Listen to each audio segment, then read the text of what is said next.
Hello, everybody. I see people joining. So hi to all of you. This is Nicole from the Edugo.AI team. I'm very happy to have you all here and thank you for joining this session. Together with me today, there is Robert Hanley and Giuseppe Tomasello. They are going to be our speakers of today's session. However, before to start, I would like to remind you all guys to keep the microphone off during the length of the webinar so that we can go on with the presentation very smoothly. And I would like also to remind you that for any comment or question that you have, we will have the Zoom chat always open and a dedicated session at the end of the presentation. So I'm sure that Giuseppe and Robert will be very happy to hear from you and reply to your question. I'm also sorry for my voice, but I got a bad cold. Here in Italy, temperature is dropping, so that's the result. But luckily, I won't be the one speaking for the whole webinar because Giuseppe and Robert are very good, healthy, and ready to share their expertise with us. So I think that we can start by with Robert and Giuseppe giving a brief introduction of yourself. So Robert, please, would you like to start? I can. Thank you, Nicole. Yes, so my name is Robert Handley. I'm based in Ireland and I'm the Quality Assurance Manager of Atlantic Language School in Galway in the west coast of Ireland. My role is Quality Assurance Manager, but my interest is really on the areas of digital learning and training around digitalization of the classroom and helping teachers to get new skills and use them to make their classrooms more engaging places for everyone. That's my main area of interest and why I'm here today.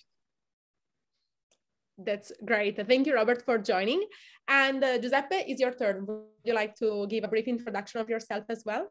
Of course. Thank you, Nicole. And thank you so much, Robert, for joining our session today. So my name is Giuseppe Tomasello. I'm from Italy originally, but I live in China, in Shanghai for many years already. And I am the founder of Edugo. And the reason why I founded Edugo almost 5 years ago is because I am really passionate language learner. And I was struggling at that time to learn Chinese.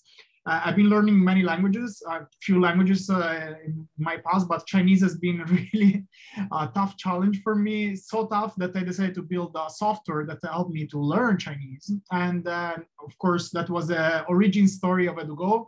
And it's important to say that because that's actually at the core of our technology. We always put the student, and we want to create technologies that enable students to learn faster.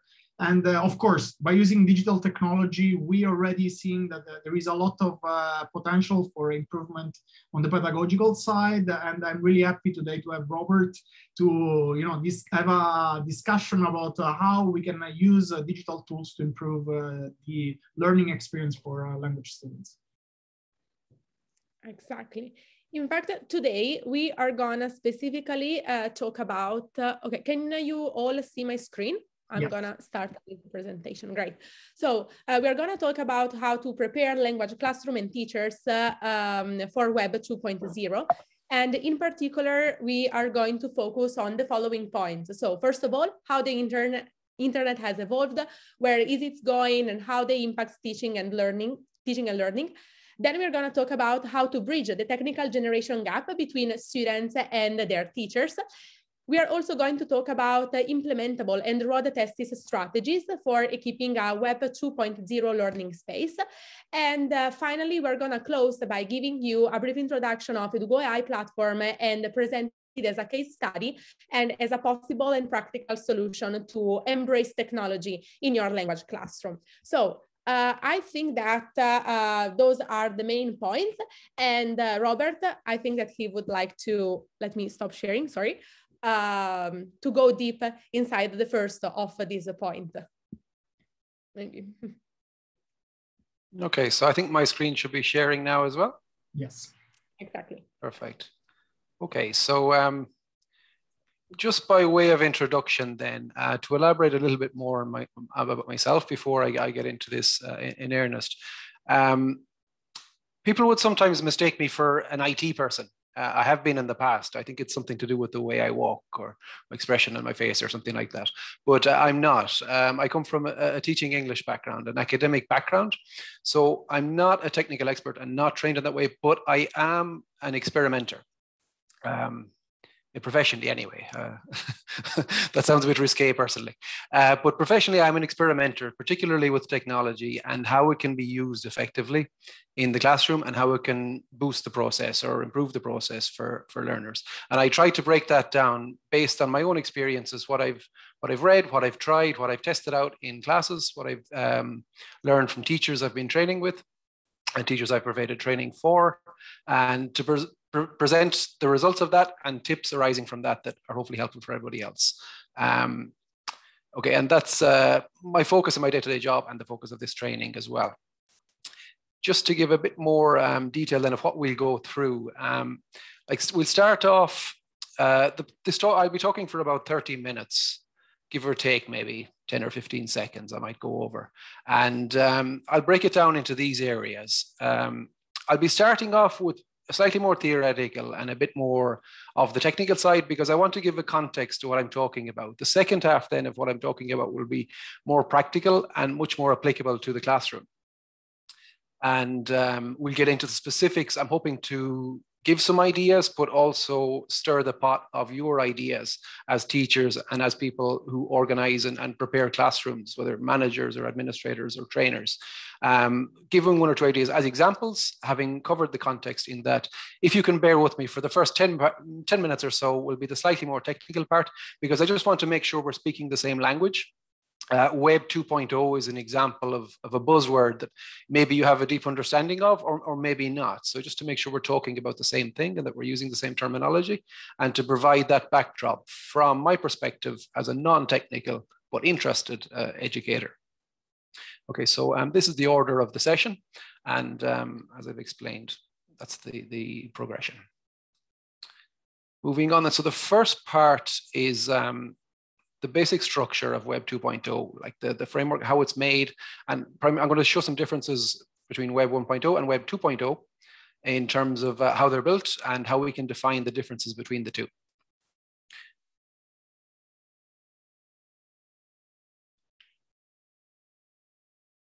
Okay, and I've got a couple of these kind of graphs because there is quite a lot of interesting analysis, some by technical companies, some with an educational slant, of what Web 2.0 actually constitutes. So I'm going to present you a couple of graphics just to make that point. The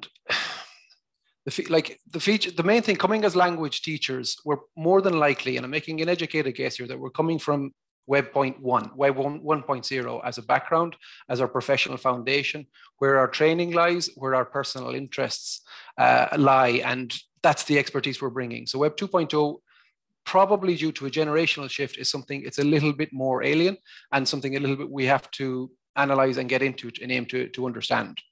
So I want to make those broad differences. I will be using the term like digital natives, who are the people we associate with Web 2.0, even though there is an element of thought or school of thought that says the digital native is a myth. It's an imagined concept, because we've all, say, if you've been teaching for 20, 30 years, you've probably been on the internet more than a 16-year-old has. But the fact that they grew up with it is a key differentiator, and I want you to keep that in mind as well. It's trickier for us as adults to learn things that didn't exist when we were in our formative years or our professional vocational training, that maybe today's learners have grown up with and are second nature or first nature to them.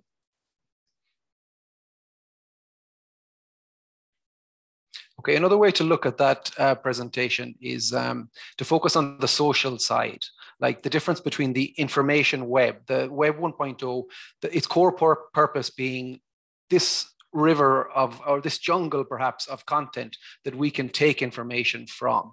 That idea is dispelled with Web 2.0 because it's more social, and the user-generated content has an equal, if not bigger, role to play than these mysterious people who create the content. Our understanding as a Web 1.0 native may be that we're getting information from things like Wikipedia or trolling Google, that the content is already there. Coming at it from a Web 2.0 understanding, I can interact with that. I can create the content and share the content. It's not necessarily something, I'm just receiving. It's actually an active and interactive process that goes both directions. And if you think of the primary ways that you would use the internet today, or your students would use the internet today, and compare to what you would have done if in 2005, if you happen to have an office or personal computer in your house, or went into, I think we had internet cafes in 2005, think about what you would have done then and what can be done now. And the difference is quite stark. And that, in the simplest way and in a nutshell, that's the difference between Web 1.0 and Web 2.0. Another quick visual here to make the point, and a little bit more detailed. Some of the functions, some of the ways that the web is engineered and built. And you can get quite technical on this, and I have no wish to do that. I don't think it's hugely interesting, but there is more reading that can be done on the technical differences between Web 1.0 and Web 2.0. And I just want to point out that first one, the metaphor that's used, the information superhighway bringing information to our screens. That's now the slightly out of date metaphor. Now it's this platform we can stand on to interact with people we've never met for the most part, but also this new platform of interaction with people we know as well. The emphasis on the social, the interaction, and the network, whereas beforehand it was on the receiving of information. I don't wish to frighten the horses now, because I'm talking about Web 2.0, but there also is a Web 3.0 to be planning ahead for and thinking about. And you can see here a nice kind of color-coded graph that shows just the three stages. And the main point I want to make here is that there's another frontier after Web 2.0. Like, we're probably in the mode of catching up a little bit. And speaking from my own experience, we're trying to bridge a gap from what we became accustomed to, became confident with, and grew up with, to what today's learners are so intrinsically involved in. And that journey continues. The point I do wish to make is that the bridge now, the catching up, we are exponentially learning. The bridge gets smaller. So I think a teacher who's training today and getting comfortable with some of the Web 2.0 tools we're going to talk about has less of a journey. They have less to learn when the web keeps developing, because we're not at the end. The internet isn't finished. It's keeping evolving. There is a Web 4.0 as well. And this is where I really want to just get eyebrows raised. Don't worry about the content of the slide. I just wanted to show you that there is a Web 4.0 as well on the way. But the point being that it's not a static journey and it's not complete. The technology is evolving. How people use the internet is evolving. So it's up to us to probably at this stage over the last few years, do a little bit of catching up as teachers. We're not always at the forefront of evolution of technology, but keep that point in mind, that the learning is exponential and there is less to learn when you do start that catching up process. And I make the point of the difference between now and 10 years ago. Like, imagine 10, 15 years ago, you would be able to turn on your cooker or your heat by using your phone before you get in the car leaving the office. Just keep these differences and this generational difference in mind. That's the end of the technical part. And this is, I'd like to look at the questions I've raised here and just take a bit of thought for a moment, because I want to encourage some introspection on what stage you're at, what your affinity is with Web 2.0 and the web as it is used today and developing into 3.0. How have you kept up with this evolution, with these new features? And what you see on the screen here is something I would, in a training course, for example, turn into an interactive exercise and present a nice little sliding graph where you are in the evolution of the web. But you can see, I'm sure plenty of people here, and I know I have, and I would like to add more ideas to this, have done several of these actions on the left-hand side. I couldn't resist throwing in Bebo and Napster there as examples of fairly niche programs from the 1990s that I'm sure plenty of people here remember, if maybe they didn't use them necessarily. But some of these others I think are signifiers of Web 1.0 practices, behaviors for various reasons. And some of these activities on the right-hand side, and again, take a mental note, have you done these once or twice? Is this something you do all the time? This is the kind of thing I would like to quiz people more on given time, to sense how many of these Web 2.0, these modern web activities, do you participate in? Okay, I think I've had enough time on there. And I think I made that point already, like the 6-year-old may have spent more time on social media than a 16-year-old. This is the myth of the idea that the digital native thing is a myth, I don't agree for that reason, that the confidence. And I'm hoping that some of these practical tips engender a little bit of confidence in you using some of these tools when you're next in a classroom.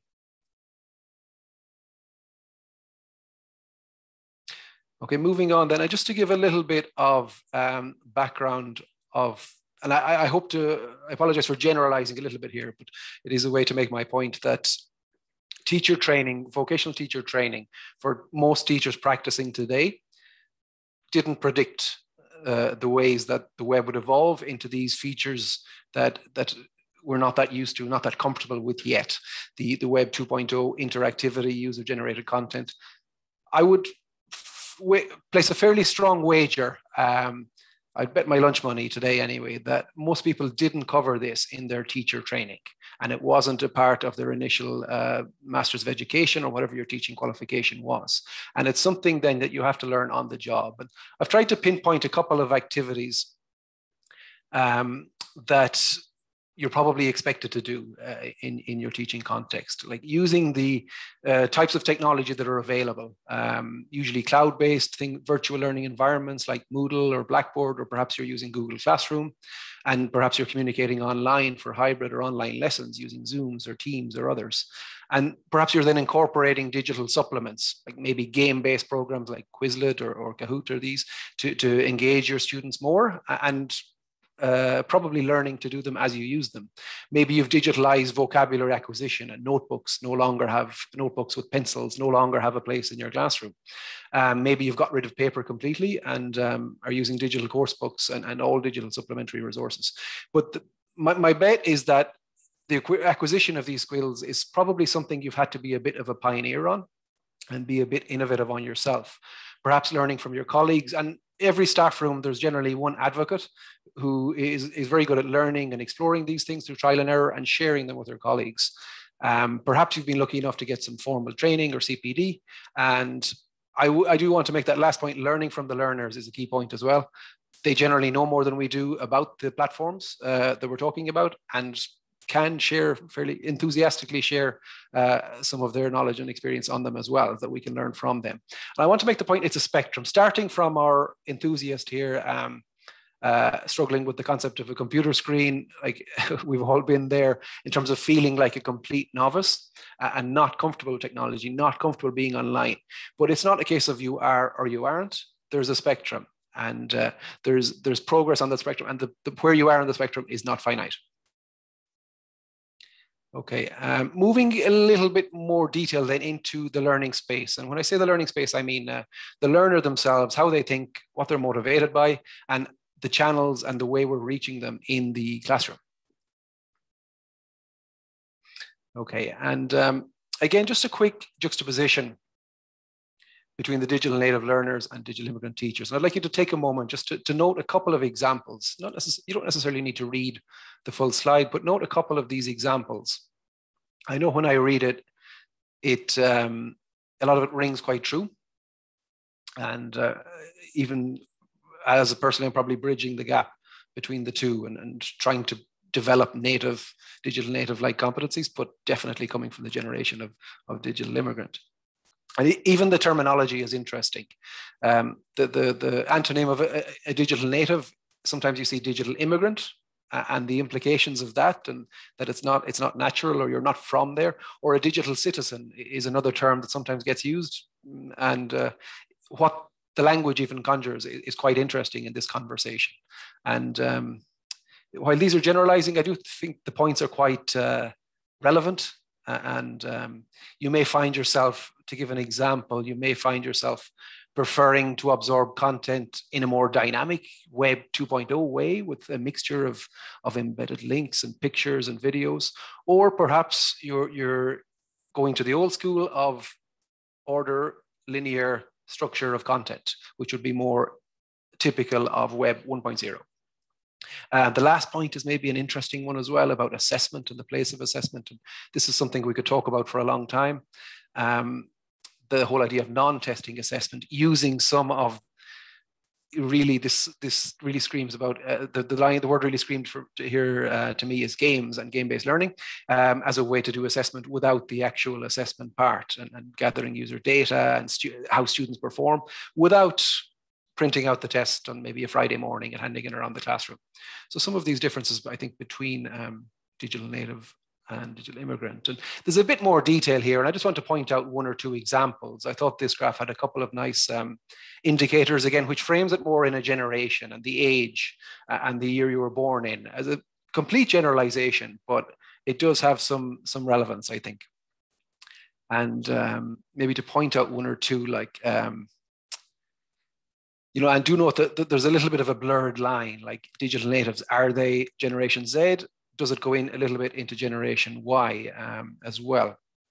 But to give a couple of examples, and the formatting isn't wonderful here, the technoholic idea of somebody who's always online, always on a phone, always on a computer is perhaps outgrown a phone, maybe as Generation Y, or have graduated towards using mobile smartphones, but even going into wearable tech and Google Glass was something that didn't last, but using earbuds to absorb information and wearable technology and all this kind of thing that goes on a further generation into Generation Z technology that's available. And I want to just make the point that it's important to consider how our learners think and what generation they're coming from, what their reference points are, because they're not necessarily the same as ours. And I apply the principle of always trying to be flexible to reach your learner in a way that they understand, because learning is more effective if you're building on existing knowledge. But if we present content in a way that's completely alien to learners, using principles from our time as learners, it's quite possibly not going to be that relevant or that applicable. So I think there is a need, and we do need to embrace that need to be aware of how these learners that we call digital natives, how they think. Another quick sense check, and I'm not going to do this just for time purposes, not as a full interactive exercise, but I'd like you to do it in your heads. A sense check of, and by no means a definitive list, but just a sense check of how many of these practices would you do in the classroom? And I can see a couple of maybe not nodding heads, but you'd think of other examples. And I know I've done plenty of them. Like, for example, the old PPP model of language teaching and a lesson in 3 20-minute chunks. Is that the way you would still plan a lesson? If it is, are you considering the attention span of your learner who is probably on Twitter and has 30-second interactions with people? Is this something you're thinking of? Would you ban mobile phones in the classroom, or would your school management ban mobile phones in the classroom? If so, why? And is it feasible? Is it sustainable, considering how big a part they are of learners' lives? And isn't there another way we can find a place to take this huge element of lives and incorporate it in the classroom? Just to give some examples, and it's not a definitive list, but we probably are in different ways still carrying forth some baggage of our foundation time as web users and our generational traits, let's say. And I won't be going into a lot of detail, but just to point out a couple of ways and techniques that obviously you could take a much deeper dive into in terms of modernizing your classroom. And I say classroom in the loosest possible sense. The methodologies you would use. I mentioned, like, banning phones perhaps is not something we can do anymore. So then do you embrace a mobile phone in the classroom and go full BYOD, bring your own device and make sure learners are on the Wi-Fi if it works, and that they're following along digitally, giving you perhaps their partial attention while topping up. Are you confident enough in your classroom management that you can ensure then they haven't suddenly dipped into WhatsApp or scrolling through TikTok? Is there a classroom management question there as well? Like using the internet and the cloud, again, just that ease, and I see it a lot in our training and our infrastructure, the ability for teachers, especially now, to be able to plan lessons in one place, maybe deliver in another, to have that mobile content. Not necessarily I have to go to the school and go to the staff room and log into the server to access my lesson plan to print it. But maybe this is something I can do from home. Maybe you're using Google Classroom or something like Moodle or Dropbox and able to access the documents anywhere and are prepared for step one, migrating to the cloud and using it, and maybe step two, setting that up for yourself in an efficient way. And that's what I mean by an internet, and creating shortcuts or your own landing pages and so forth, which can make the process a whole lot more efficient. Using, perhaps in a basic sense, emailing materials to students, but maybe as it gets more complex, using virtual learning environments, and using resources that use artificial intelligence, like Edugo, for example, and perhaps applying the principles then of, once you've started thinking about that, the principle of flipped learning, and really asking yourself as a teacher, is this something that needs to be done in our face-to-face time? Or is this something that they can perhaps do independently that I can top up or follow on with later? And the expression, the brick and mortar classroom is something I see, it's a horrible expression. What about the wooden buildings, I would say, but it just makes the point that the classroom is not necessarily a physical entity anymore. And there are many ways that you would reach students, either in time outside the classroom, or physically, you're not in the same space. And I mentioned hybrid and online teaching, and unfortunately, we're all probably too familiar with that at the moment. But hybrid in particular as a challenge, a logistical challenge, but then also a pedagogical challenge, where you have to think about, well, I'm reaching these learners who are in front of me, but also these ones who are joining us online. How do I adapt my lesson plan? How do I adapt my communication style? How do I adapt my body language and the interactive activities we're planning, or the pair work exercises we're planning? These kind of things do need to be thought about. And again, just that I repeat the point to emphasize it, considering that difference between synchronous and asynchronous, and really maximizing the time you spend in that face-to-face or face-to-screen-to-face interaction with your students, to make sure that when they're working independently, that it's perhaps the parts that can and should be independent, and when they're working with you, it's the one where that's of the most benefit. It's the time where that's of the most benefit. Okay, moving on a bit. At this stage, I'll probably get a little bit more practical and talk about some implementable ideas for the classrooms. And I've done a categorization of 5 functions or elements of Web 2.0. That's not definitive. There isn't a set list that I've looked up. I tried, but it's more just an exploration of 5 different avenues in which Web 2.0 might find its way into your classroom. So starting with connectedness, and the idea that we and our learners are always online all the time, everywhere.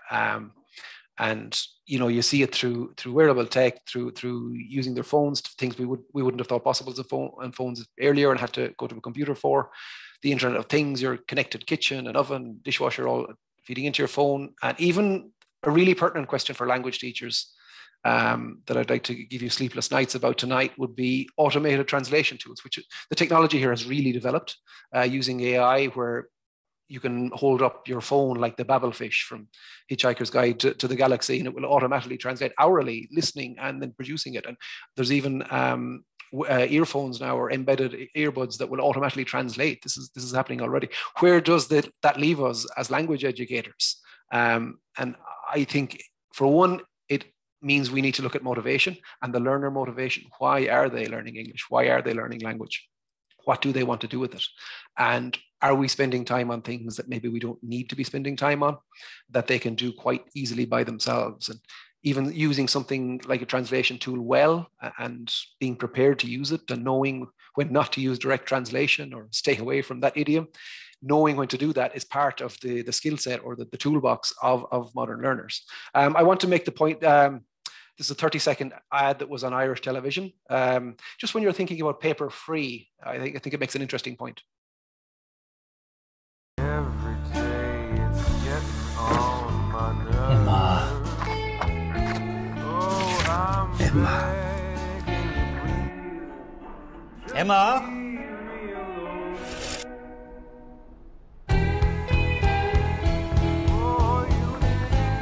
Okay, so toilet paper ad, but I think paper free is an exciting frontier, but maybe it has its limits as well.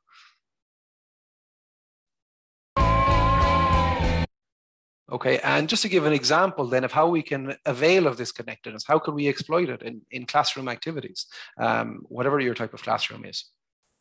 And here's an example for a project-based learning task that maybe learners can take on and run for perhaps a week, where they could track their health using some of these apps that are available on your phone. I know I have the Samsung one on my own phone, which will count your steps, check your heart rate, check your cardio per day, probably if you want to log food, do your calorie intake, and collect all this kind of data on maybe a smartwatch or a phone that learners are carrying around in their pockets all day or wearing. And I thought a nice activity maybe to run something like that for a week in groups, and then to look at their own data, practicing. And the outcomes I'm talking about here are not just English language outcomes, but really thinking of 21st century skills as well. So perhaps taking that data, comparing it to their peers, maybe deleting anything sensitive, presenting a little graph of the data, and presenting it to their colleagues. Maybe they can then reference how that fits in globally, how other people at their same age are doing, and a potential interesting project that takes advantage of this connectedness. Another example, kind of similar, was to track their own phone usage. And I like this idea, and I've run this in classrooms in the past, because I think it really promotes awareness of how much phone time and online time learners are actually having, because they tend to underestimate how many hours a day it is if you ask them. Whereas if they track it, again, they're like the health, there are a series of apps for that, and produce the data and maybe run it for a week, you come back and you can identify some interesting trends. And you know, there's a certain amount of language output, but again, the 21st century skill output, I think, is interesting. To go into a different element of my 5, and this is the second one of Web 2.0, I'd like to talk about creativity, which is a key facet, again, that we can generate content, we can create things, we can create design. And I've talked a bit about that already, but even creativity could stretch to include, you know, TikTok videos. They're probably doing anyway. Why not do it in the language classroom? Like if your learners are like between the ages of like 12 and 28, they're probably on TikTok anyway.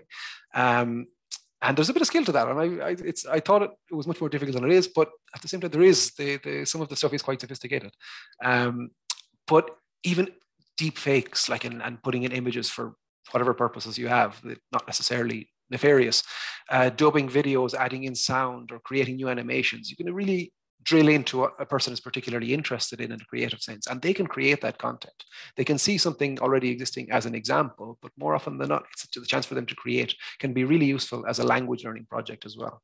Even I point out game creation as well. I think that's an interesting frontier too, where I've been reading recently about not just using games in the classroom to practice, but actually have learners create games. Obviously getting quite technical, but again, it is something probably realistic as well, given what learners are able to do. I talk a bit about design. I just wanted to put that image in there. Design is important.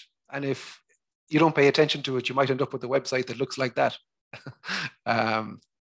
Here's another example.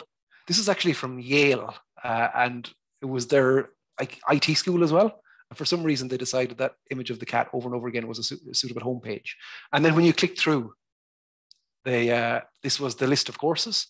And you can see that green table there. It's really old school. It's just a list of links, a list of hyperlinks. It's not optimized for the screen width and the weird image of the hand. The text is too small. Design is important, and it's something we can overlook. And it's something I wouldn't be versed on. But the more I dig into this topic, the more like, these learners, our learners, are used to having stuff presented in a way that's nice and visual and non-linear and makes sense as a user journey, and we're not necessarily that cognizant of it. An example of a creative project, again, a really simple one, and something we've actually done a course on here for teacher training at Atlantic, was the idea of making a podcast. And obviously the language production element of that is so expansive. You could frame it or structure it as a language teacher any way you want to, but the technical procedure of making a podcast, not that complicated. Several apps, I've mentioned a couple there, allow creation and self-editing of podcasts as an example of a creative project. The third feature I want to get into is just flexibility. And you might say adaptivity is perhaps another buzzword here. The idea that the web will adjust itself and adapt itself to how you're using it, and going towards like personalized learning as opposed to one size fits all. And what I like about personalized learning is the idea it's not everyone in the class now turn the page at the same time or going on to the next chapter. Maybe a third of them have already got there mentally. A third of them are not finished with the page we're on, and maybe a third of them ready to go. So immediately you've lost 2/3 of your class. Whereas personalized learning uses artificial intelligence. Maybe it's tracking their performance. Maybe it's you're building something to give a recommendation of what they should do next. Think of the digitalized equivalent of the old fast finisher exercise, having an extra photocopy ready for those who've got there quicker. But adaptive learning and personalized learning can do that in a more digital way. And there are various systems to do that I would recommend more reading into. Okay, I think I'll move on to the one point about data as well and learner data. I do want to make the point it's important to save teacher time and not add to it. I think with some of the data-powered teaching, we've become, it's not enhancing learning, it's enhancing planning. And teachers have sometimes been asked to perhaps fill out spreadsheets or input loads of data, and the data goes into a safe or under a desk and is never seen again. In that case, I think there's a real question of what's the point? How can that data be used to actually move the learner along on their journey and personalize the process for them? And I think that is part of the flexibility of Web 2.0. To give a quick example, and here I just wanted to give an example of maybe personalizing content and do a quick interaction here. Of just, instead of having a standard presentation that's maybe one directional, using some interactive tools to break that up a little bit. So I've got an example here for this presentation. There are 3 possible ways you could share the content using the tool here is Mentimeter. I've got a link you can click on, a QR code you can scan, and you could also just follow those steps. And there's a real quick ranking exercise I'd like you to do. Nicole, if you wouldn't mind actually, could you paste that link into the chat, because people might also jump on it that way as well. I'll click on it here as well, just to show you what it looks like. Okay, so I'm asking you to put in order the social media platforms that you use. Actually, I can pop it in the chat here myself. So there we go. Didn't take too long either. And the point of that, it's something that maybe breaks up a presentation and takes about a minute to prepare, maybe 2 minutes. Once you've done it once, you've done the hard part. We'll come back to that, but as you're listening to me for the last couple of minutes, I'd like you to jump in and actually do that survey, and we'll come back to it in a few minutes.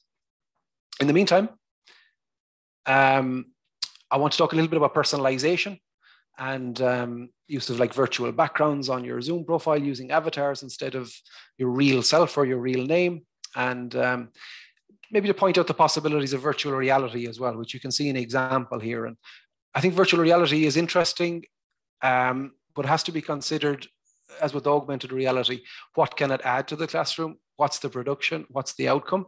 And to be careful of the trap of adding something shiny, because shine fades. Whereas if you've brought something in as a tool that you have a specific outcome, it can be really exciting. So it's balancing up. Novelty does have its value, but you also need to have that specific outcome. And I think virtual reality is interesting because not done properly, it might be gimmicky or it might be a shine that fades.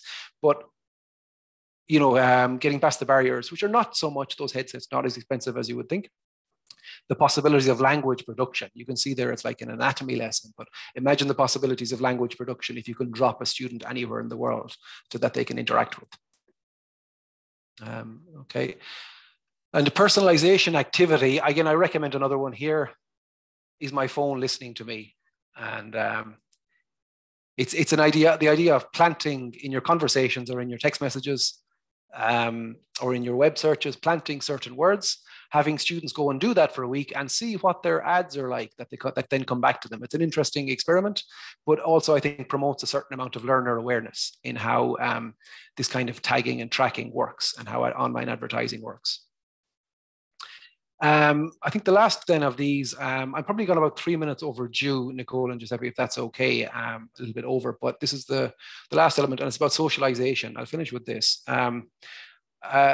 And not to ignore the importance of social media and the relevance of social media in learners' minds and in their pockets and on their phones.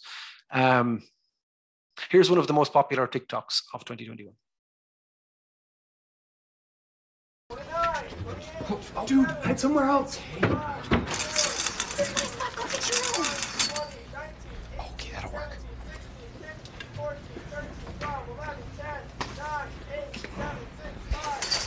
No, get your own spot. on, guys. Dang it.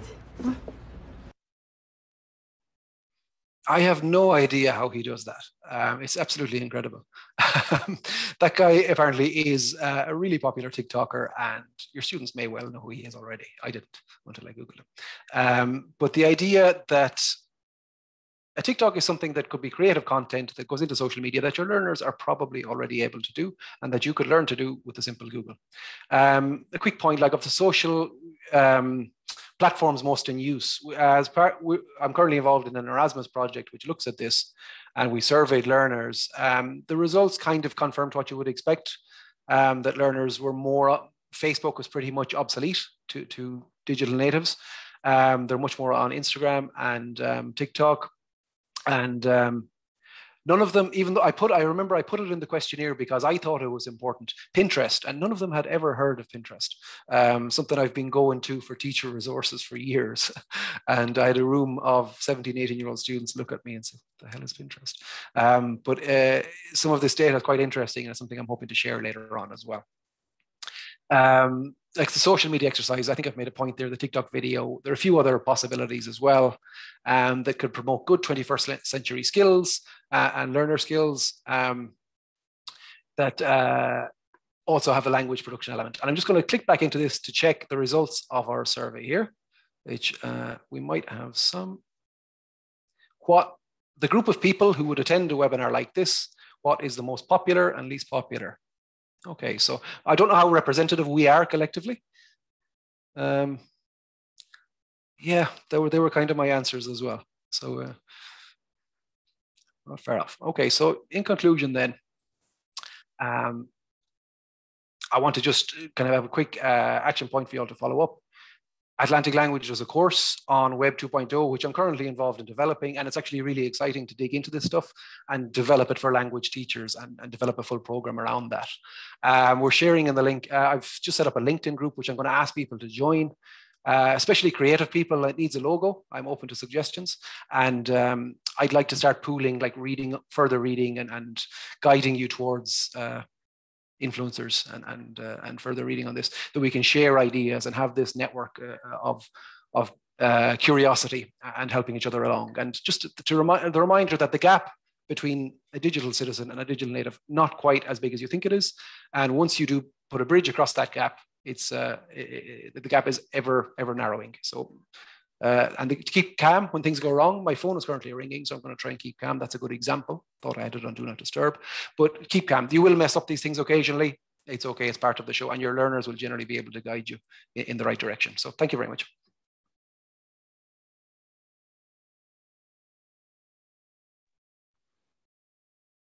And I love actually the difference between Web 1, Web 2. And also I find it really inspiring actually to see Web 3 and Web 4, which is something that I never heard about, but it was really, really interesting to even know about this new space. I always try to think about the difference between Web 1 is just read only, Web 2 is read and write, and Web 3 is read, write, and own. Like you can also own digital assets. So I'm really excited about how like the next evolution of the web will actually improve and enhance the language learning space. So as promised, now we will jump in a practical case study. So we will display some of those, possible application of Web 2 into a language classroom, and how actually we are innovating in that space, specifically by using artificial intelligence, which is actually our specialty. And we believe actually the intersection between Web 2 and artificial intelligence offer a lot of possibilities for personalization, and which is something that I completely agree with Robert. So maybe Nicole, you can share your screen so we can jump in. Okay. Can you see my screen? Yes. Okay, great. Perfect. Okay, so this is one of our platforms. Usually what we do is we white label the platform. So right now you're seeing the platform with the Edugo logo, but usually it's white label for the education institution that we serve with these tools. And actually one of the tools that we are offering is giving to the teachers also the possibility to create, right? We believe, of course, the students has the possibility to create, but as well teachers, and how teachers can actually use Web 2 in order to create content in a way that this can be as easy as possible. Because as we learned from Robert, actually there are so many tools available. But I think also in order to bridge the gap, we need to make the easiness of use one of the priority in order to do the migration to the digital world. So one of the first thing we would like to show to you is how in Edugo.AI we're using artificial intelligence to enable the creation of content easily.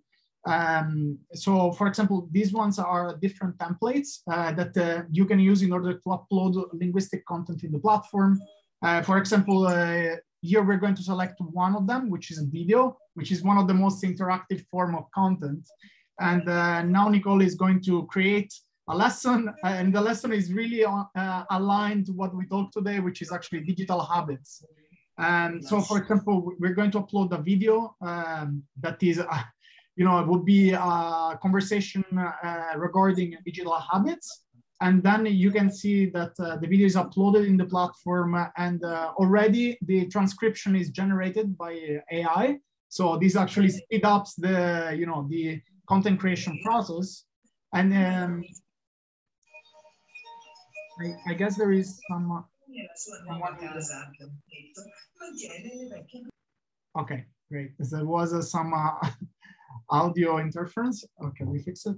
So Nicole now selected some of the key sentences that are in the video, and those will be the key language points that we would like the students to focus and learn. So there might be some specific grammar points, specific, structures or vocabulary that we would like the students to learn from.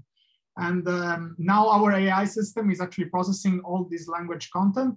As you can see here, those are all the different languages. The different language points. And here we're seeing actually the vocabulary has been extracted from those key sentences, and those are connected to English to Italian dictionary, because this is the demo account we created. Of course, the platform can be personalized according to different kind of language pairs. Right now we offer 8 kind of languages. And as you can see here, actually already our system generated a set of interactive exercises and activities from the content that was taken from the video. And that's actually important. Why? Because we are actually accelerating the process of creation of content, which is actually a really important part of Web 2. Okay, so now you see a set of activities has been generated. Some of them as video, some of them are just text. So there is a combination of activities that we know is really important for digital natives, that they want to have a combination of activities to keep them engaged. And so now we can actually play the role of a student. So now the activities are created, and the student can now interact with those activities. So there are different gamified exercises divided by different sections. Okay, so quickly go through them. Okay, so there was different sections for vocabulary. We don't want to actually go through all of them, but you can see here there are different sections of the activity. Maybe you can play the video here. Mine has that feature too.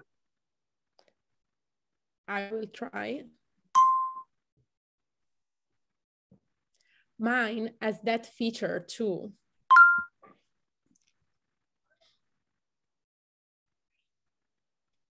Okay, so this is actually an example on, like a pronunciation exercise that technology enabled to do. And the important part is that the students now can repeat as many times as he wants until he gets the perfect pronunciation. And of course, there are many different kind of activities that can be created.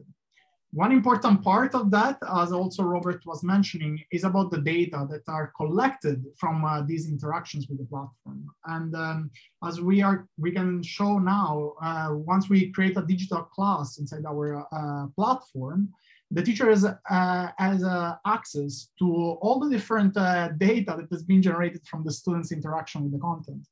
And this data is really well organized and is actually summarized in order to have an overview of what has been the general performance in the classroom. And as well, the teacher can then go deep and check what has been the single student activity. And this actually is an important element of Web 2, which is not only related to the student content creation, but also teacher content creation. And we believe that both sides are really important. So here, for example, you can have, this lesson we just created, digital habits, and we can have an overview of what has been the performance of the classroom, right? So in this class, we have 5 students, and we can see that, the demo students we just show completed 94%. And the teacher can also load the results and see more in detail what has been also, in this case, a production activity, right? And can evaluate what has been the production activity. Okay, so yeah, this is a breakdown, and of course the teacher can go deeper and check all the different kinds of activities results. Okay, so I think that's enough. We promised it would be a short demo, so we don't want to go too much in details. But of course, then if you have more questions, you guys can jump in. So our technology actually allows us to create new methodologies of teaching. So one of those methodologies really famous is Flip the Classroom. Our technology actually has a new method we call Flip and Flop the Classroom. Why? Because of course you can have asynchronous activities and then you go to the synchronous part, which is the traditional Flip the Classroom approach. But our technology also allows the creation of content after a video call, which actually we call the flop of the classroom, because you do the production activity during the video call, and then the software is able to extract the knowledge from like the language points and be able to automatically generate activities. So in this case, actually the student can practice what has been learning during the class in an asynchronous way. Yeah, so that's how the Flip works, and that's how, okay, the Flip, okay, sorry, we need to synchronize also with Nicole. Okay, and that the asynchronous merge synchronous is the first part. So we have asynchronous content, and then you have the video call. And then we have the second part, which will be the flop classroom, which is from video call to content. And those are just some of the examples on how to use the Web 2 in a language classroom. And of course, the really important having like the data, collecting the data from the students, and keep tracking performance of the students. Okay, so I think we are done for our quick demo. There is a lot of stuff we would like to share, but of course we respect your time. If you want to learn more also about other features of our platform, also about other kind of content, we suggest you to go on our YouTube channel, which would be available all the recording of previous webinars, and also the recording of this specific session will be uploaded right after the finish of this webinar. So thank you so much for the attention. And now we would like to open to Q&A. So if you have any question for Robert or I, please feel free to drop a question in the chat room. Exactly. Just while people are getting questions ready, I really like the flip-flop idea. I hadn't seen that before. And primarily, it's a fantastic name. It's absolutely wonderful. But it's also a gap, isn't it? Like that, following on a lesson, what gets done next? Like once you're into any form of digital teaching or technologically enhanced teaching, the traditional idea of homework is kind of gone out the window, and teachers don't have time to necessarily correct homework anymore either. So the fact that you guys have been able to do it with the AI and generate that follow-up that's really easy and frictionless, that's really solving a problem there. Thank you, Robert. Actually, I mean, we come up with this name of flip-flop. I was talking to a professor from Beijing, and I was explaining how our system works, and he's the one to say, "Oh, you should call it flip-flop classroom." Say, "Oh, okay," so we take it. So I think it wasn't. We are the first one using this name, but I completely agree with you. And the follow-up is actually what I think is the most personalized way of the classroom, because it's actually the content is generated exactly from your interaction with the teacher. And I believe that is what gives the most value, is the personalization element. And this actually is we are able to do that thanks to Web 2, which in traditional classroom will be almost impossible to be able to generate this kind of personalization in the content. The most you can do is like on paper, take notes, right? Like what you learned during the class. But in that way, actually, is much more interactive. Okay, so Robert, you got a question in the chat, so maybe you can. Yeah, it's a really interesting question, actually.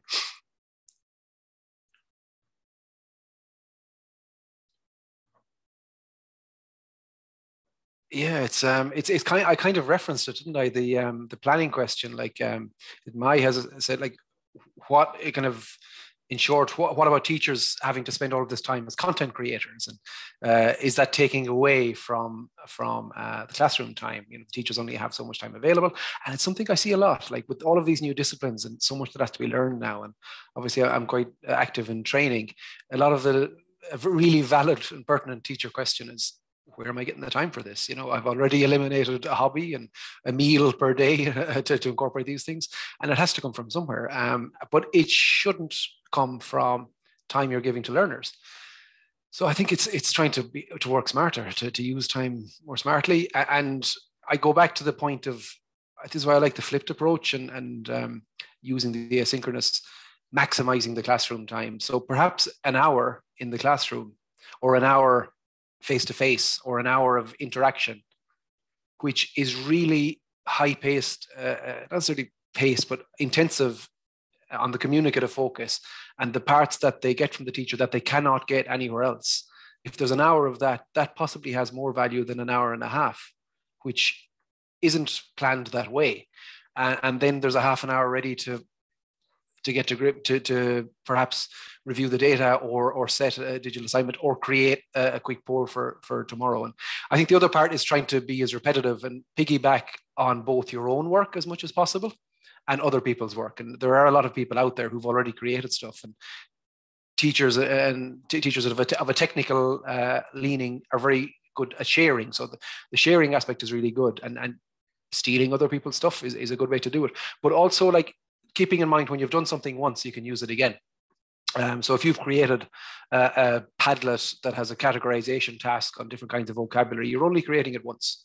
So I would consider using your time in that way as well. Think about your time as that way, that you've created. Yes, you are a content creator to a certain extent, but when you've created content, you have it, and it's easier to adapt it. And you're also then getting better and faster at using the tool. Like Padlet was the example I gave. So it doesn't take quite as long the next time. The first time is always the most time-consuming part, but that's training, and training is always time-consuming anyway. Great. Thank you, Robert. We have another question from Alan. Say, just curious about the lesson content on the platform. Can it be integrated with the course book, or is built mainly by the users? Okay, really important point, actually. The platform, the features we show you today is about like user-generated content. So basically, it's a tool that teachers can use in order to create content. But we start to collaborate with book publishers, because we want to actually offer, together with our technology stack, also already existing course books. So that's something that we are working on. And so the platform, we also have a section will be like, a content marketplace. We can purchase like the, content from publishers. And then of course you can easily integrate with the content that you generate. Okay, I hope I answered to your question. So yeah, David, there is a question for you again.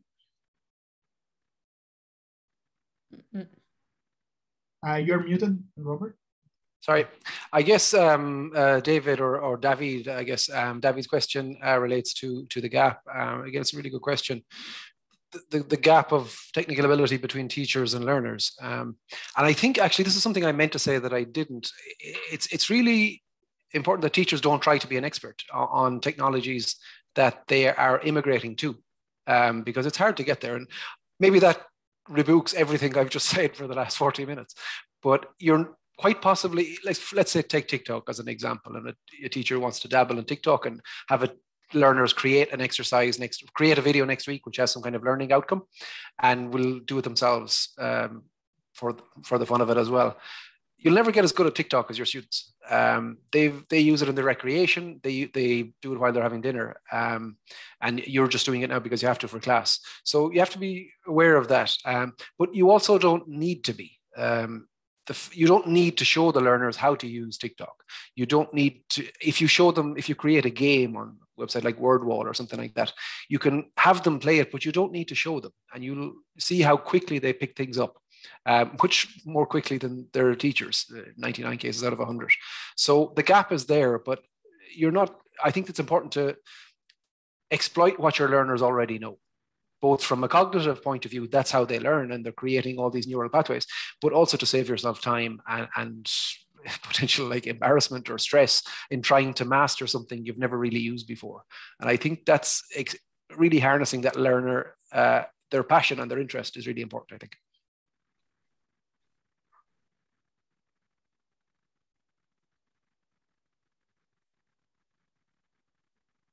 So we have another point from Mai. We say on the platform issue, the problem with this is that teachers often do not choose the platform. It's usually a top-down administrative decision. True?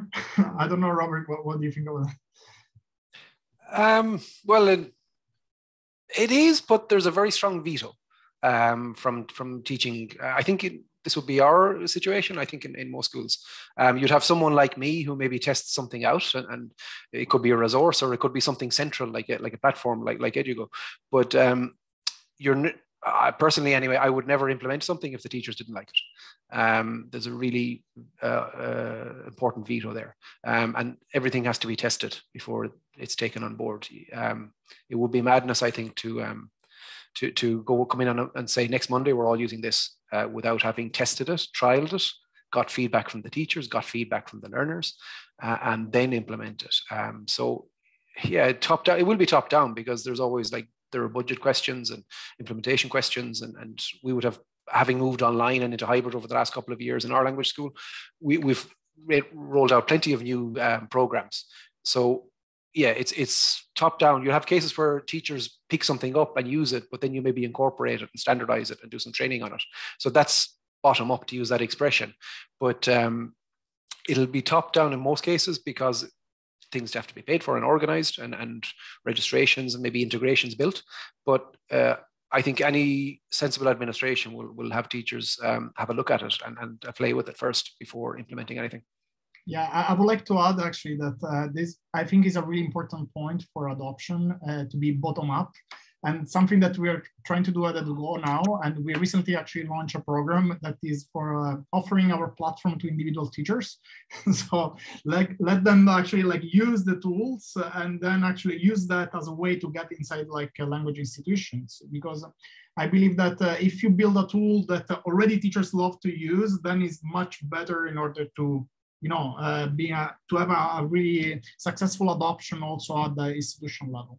So of course, there is always some kind of tension between top down and bottom up. You need to offer both, benefit from both sides, but I think that might be a way to be successful in this market, or in terms of adoption from teacher side. I don't know, Robert, for you, if you have teachers that are using some tools, would you actually consider that adopting, since you're the decision maker of our language institution? Yeah, quite frequently. Yeah, WordWall, I think I mentioned in passing, is a really nice thing where teachers can create games. Quite simply, it's a gamified, full-on game spin on a multiple choice question. So instead of it just being A, B, C, D and shade in the box, there are trains whizzing past or something like that. Something of a bit of history in myself as well, trying to gamify that process. And WordWall, as an example, was something one of our teachers found and loved and got really into it. And then she informally told others about it, loved using it for vocabulary revision. And we said, okay, well, can you do an inset, do a training inset on that and show everyone else? And now everyone uses it. There was no need for any mandating of it or big decision. Now, obviously with more centralized platforms that's just an example of a game-based supplement for engage with something simple. And there wasn't a big, say, price factor involved, but that can often come from one teacher's experimenting, that person being an advocate of something they found and loved. And I think in answer maybe to May's question, like when you use something once, you know how to use it, and then maybe you use it a lot and you get good at it. And if you can add a tool or something like that every few months, you can probably make changes then in your school as well, and have other teachers learn the same thing and pass on what you've learned, what you've liked about it. Right, I completely agree. And it's also about the user experience side, because of course, if the teacher pick up really easily, then now means that the adoption at school level will be much more successful. So we have another question. Say, what language does your platform work with? Right now we support the 8 languages, which are Chinese, English, Spanish, French, German, Portuguese, Dutch, and because we're adding languages quite often. And Italian. And Italian, okay, of course. Wow, I miss my native language. Of course, we support Italian. Yeah. Exactly. And any plans to add Arabic? We get this question quite often, actually, also in the previous webinar. Yes, that will be our next language we're going to add. And I'm also going probably to move to Dubai, so that will be the next language I'm going to learn. So that's also a selfish need over there. First tester.